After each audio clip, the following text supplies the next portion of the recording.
दोस्तों नमस्कार। 71वीं BPSC PT परीक्षा की तैयारी के सीरीज में आज हम बात करेंगे एक ऐसे टॉपिक पे जो एग्जामिनेशन पॉइंट ऑफ व्यू से काफ़ी इम्पॉर्टेंट है और एज ए इंडियन सिटीजन के नाते हमको उन फैक्ट्स के बारे में जानना चाहिए।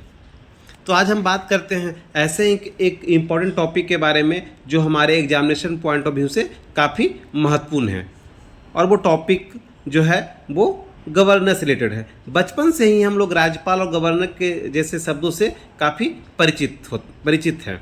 तो आज हम जानते हैं राज्यपाल के बारे में। तो राज्यपाल जो होता है वो किसी भी राज्य का संवैधानिक प्रमुख होता है, यानी कि राज्य का कार्यकारी मुखिया होता है। ठीक है, प्रमुख होता है। हालांकि अलग बात है कि वास्तविक सत्ता जो होती है वो मुख्यमंत्री में निहित होती है। देखिए, भारतीय संविधान में वर्तमान समय में कुल जो है 25 भाग है। कितने भाग है? 25 भाग है। और अनुच्छेद जो है 444 है।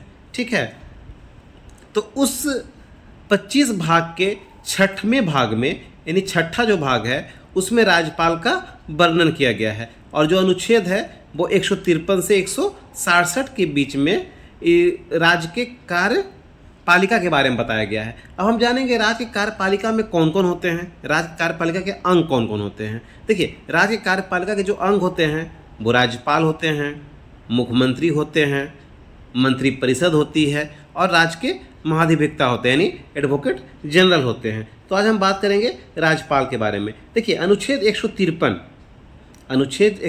कहता है कि प्रत्येक राज्य के लिए क्या होगा? एक राज्यपाल होगा। प्रत्येक राज्य के लिए एक राज्यपाल होगा। लेकिन 7वां संविधान संशोधन जो हुआ शायद 1956 में जो हुआ, उसमें यह प्रावधान किया गया है कि एक ही व्यक्ति दो या दो से अधिक राज्यों का राज्यपाल नियुक्त किया जा सकता है। यानी कि एक व्यक्ति जो है दो से अधिक राज्यों का राज्यपाल नियुक्त किया जा सकता है। और ये जो नियुक्ति होती है राज्यपाल का, वो किसके द्वारा होती है? वो राष्ट्रपति द्वारा होती है। यानी राज्यपाल की नियुक्ति कौन करता है? राष्ट्रपति करता है। वह केंद्र सरकार के द्वारा मनोनीत होता है। देखते हैं प्राय क्या होता है कि जैसे ही केंद्र में सरकार बदलती है तो राज्यों के मुख्यमंत्री बदल दिए जाते हैं। ये इस प्रकार के क्वेश्चन जो है अक्सर मेंस में पूछे जाते हैं। वो मेंस पर अलग बाद में चर्चा करेंगे। ठीक है, अब हम देखेंगे कि इसका शपथ कौन देता है। नियुक्ति तो राष्ट्रपति के द्वारा होती है, तो शपथ वो किसके समझ लेता है? तो शपथ जो है वो संबंधित उच्च न्यायालय के मुख्य न्यायाधीश के समझ लेते हैं। यानी उनको शपथ कौन दिलाता है? तो संबंधित राज्य के उच्च न्यायालय के मुख्य न्यायाधीश जो है राज्यपाल को शपथ दिलाते हैं।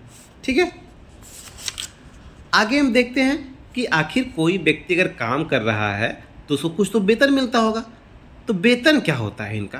तो इनका जो वेतन है वर्तमान समय में वो कितना है? 3.5 लाख रुपया है। कितना है? 3.5 लाख रुपया है। ठीक है, इस पूरे वीडियो का एक महत्वपूर्ण फैक्ट है जो शायद पहले हम भी नहीं जानते थे, लेकिन तैयारी कर में हमने जाना कि राष्ट्रपति को वेतन तो मिलता है लेकिन राष्ट्रपति को पेंशन का कोई प्रावधान नहीं है। ध्यान दीजिएगा, बीपीएससी पूछ सकती है कि राष्ट्रपति को कितना, राज्यपाल को कितना पेंशन मिलता है। तो राज्यपाल को पेंशन का कोई प्रावधान नहीं है। वेतन है जो अभी 3.5 लाख रुपया है और वो संबंधित राज्य के संचित निधि द्वारा दिया जाता है। किसके द्वारा? राज्य के संचित निधि के द्वारा दिया जाता है। देखिए, राज्यपाल की नियुक्ति राष्ट्रपति के द्वारा होती है, यानी वो केंद्र सरकार के द्वारा मनोनीत होता है, लेकिन जो वेतन जो है वो राज्य के संचित निधि के द्वारा दिया जाता है और पेंशन का तो प्रावधान ही नहीं है। देखिए, 7वां संविधान संशोधन में क्या हुआ था कि एक ही व्यक्ति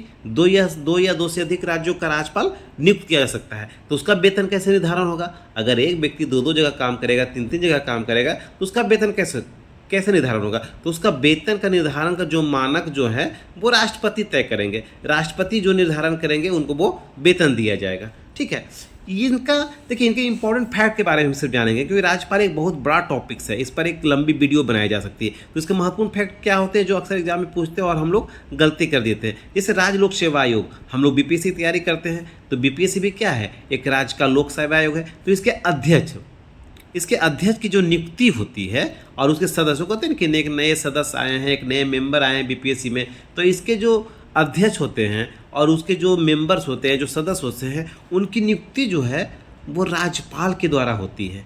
ध्यान दीजिएगा, उसकी नियुक्ति राज्यपाल के द्वारा होती है, लेकिन उसके हटाने का अधिकार, अगर उनको हटाना चाहे तो वो राष्ट्रपति ही हटा सकते हैं। नियुक्ति तो राज्यपाल के द्वारा, लेकिन उनका हटाने का अधिकार राष्ट्रपति के द्वारा होता है। नियुक्ति राज्यपाल के द्वारा और हटाने का अधिकार राष्ट्रपति के द्वारा। और अन्य इनके कार्य हैं, मुख्यमंत्री नियुक्ति या राज्य के जो भी उच्च पद हैं उनकी नियुक्ति राज्यपाल के द्वारा होती है। ठीक है, वो आप लोग जानते होंगे, तो उस पर चर्चा करना बहुत ज़्यादा मुझे नहीं लगता कि वो ज़रूरी है।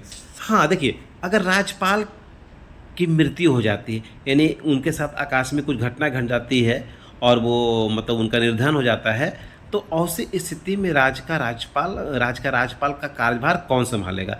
तो ऐसी स्थिति में जो है राष्ट्रपति जो है उच्च न्यायालय के मुख्य न्यायाधीश को राज्यपाल का कार्यभार सौंप सकते हैं। ठीक है, इसका एक और महत्वपूर्ण कार्य क्या है कि विधानसभा के जो सदस्य हुए, अगर कोई विधानसभा का सदस्य है और उनको अयोग्य घोषित किया गया है, ठीक है, तो उसके अयोग्यता के बारे में वो कौन निर्णय लेगा? वो राज्यपाल लेगा। ठीक है, वो निर्वाचन आयोग के सलाह के अनुसार, यानी उसे विचार विमर्श करेगा कि भाई इसका अयोग्यता का फैसला रहा है, उसमें क्या करना है, तो उस पर कौन निर्णय लेंगे? वो राज्यपाल लेंगे। हाँ, दल बदल के आधार पर जो है वो अध्यक्ष लेते हैं। ठीक है, ये ध्यान रखिएगा। हाँ, इनका एक और महत्वपूर्ण क्या है?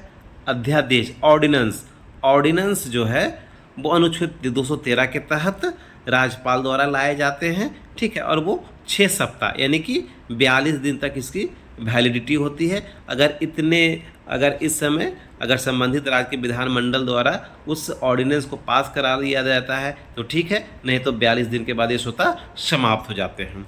ठीक है, राज्यपाल को एक स्वाविवेक शक्ति दिया गया है। ये स्वाविवेक शक्ति क्या है कि जब त्रिशंकु विधानसभा की स्थिति होती है या फिर मुख्यमंत्री की मृत्यु हो जाती है और कोई ऐसा योग्य व्यक्ति नहीं मिल पाता है जिसके पास बहुमत हो, तो ऐसी स्थिति में राज्यपाल अपने स्वाविवेक के आधार पर राज्य में मुख्यमंत्री की नियुक्ति करता है या फिर ऐसे दल को आमंत्रित करता है बनाने के लिए जिसके पास बहुमत हो या बहुमत सिद्ध करने की क्षमता रखता है। इसमें उसका सारा स्वाविवेक काम करता है, किसको बुलाना है किसको नहीं बुलाना है।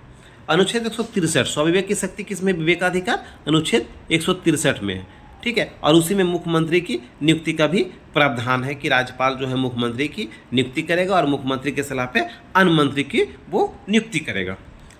एक और इनसे इम्पोर्टेंट जो है आर्टिकल है वो अनुच्छेद 356। देखिए, अनुच्छेद 356 है जो किसी भी राज्य में राष्ट्रपति शासन की अनुशंसा करता है, यानी राज्यपाल को लगे कि राज्य का संवैधानिक तंत्र विफल हो गया है तो वो राष्ट्रपति को राष्ट्रपति शासन लागू करने के लिए अनुरोध कर सकता है, यानी उस रिपोर्ट सौंप सकता है कि वो अनुच्छेद क्या है? वो अनुच्छेद 356, यानी राष्ट्रपति शासन राज्य में अनुच्छेद 356 के तहत लगाए जाते हैं। उसके बहुत सारे आधार होते हैं। ठीक है, हाँ, और राष्ट्रपति शासन की अगर बात आई है तो हम देखते हैं कि राष्ट्रपति शासन सबसे पहले कहाँ लगाया गया था? तो राष्ट्रपति शासन जो है सबसे पहले पंजाब प्रांत में लगाया गया था, शायद 1951 ईस्वी में। हाँ, एक बार में राष्ट्रपति शासन 6 माह के लिए लगाया जाता है। ठीक है, और इससे बढ़ा कर कितना अधिकतम 3 साल तक किया जाता है। अगर 3 साल से अधिक समय तक लिए राष्ट्रपति शासन लगाना है तो संविधान में संशोधन करना पड़ेगा। और जैसे ही राष्ट्रपति जो है राष्ट्रपति शासन की घोषणा करते हैं तो उसके 2 माह के भीतर संसद का अनुमोदन लेना अनिवार्य है। ठीक है, हाँ, और एक और कि पहले राष्ट्रपति शासन की न्यायिक परीक्षा है या नहीं है, तो राष्ट्रपति शासन का जुडिशियल रिव्यू किया जा सकता है। वो क्या है कि क्या राष्ट्रपति शासन वैध है भी नहीं, यानी कि जुडिशियल रिव्यू राष्ट्रपति शासन का संभव है। ठीक है, देखिए, राष्ट्रपति को लेकर केंद्र और राज्य सरकार के बीच में कई आयोग का गठन किया गया है, यानी केंद्र राष्ट्र संबंधों के बारे में आयोग का गठन किया गया है, जिसमें एक महत्वपूर्ण है सरकारिया आयोग, जो शायद 1983 में गठित हुआ था और 1987-88 में उन्होंने अपने रिपोर्ट को सबमिट किया था। उसने राज्यपाल के पद के सुधार के लिए बहुत सारे अनुशंसा की थी। फिर एक पुंछी आयोग था जो शायद 5 या 6 में हुआ था, उसने भी राज्यपाल के बारे में अपनी अनुशंसा दी थी। और उनका दोनों का एक कॉमन एक था कि राज्यपाल का जो पद है वो एक निश्चित समय के लिए निर्धारित किया जाए। ऐसे राज्यपाल का कितना होता है? वो अपने 5 साल होता है, लेकिन वो राष्ट्रपति के राष्ट्रपति के इच्छा पर निर्भर करता है, वो उससे पहले भी उसको हटा सकते हैं। ठीक है, तो राष्ट्रपति के बारे राज्यपाल के बारे में जो भी इंपॉर्टेंट फैक्ट्स थे हमको लगता है इतना समझ गए होंगे। और इस टाइप से जब क्वेश्चन आएंगे टिपिकल टाइप के या डिफ़िकल्ट लेवल का, तो आप निश्चित तौर पर इसको सॉल्व करने की स्थिति में होंगे। और इसे इंपॉर्टेंट फैक्ट अगर कुछ आते हैं तो हम अगले वीडियो में इसको कंटिन्यू करेंगे। तब तक के लिए धन्यवाद।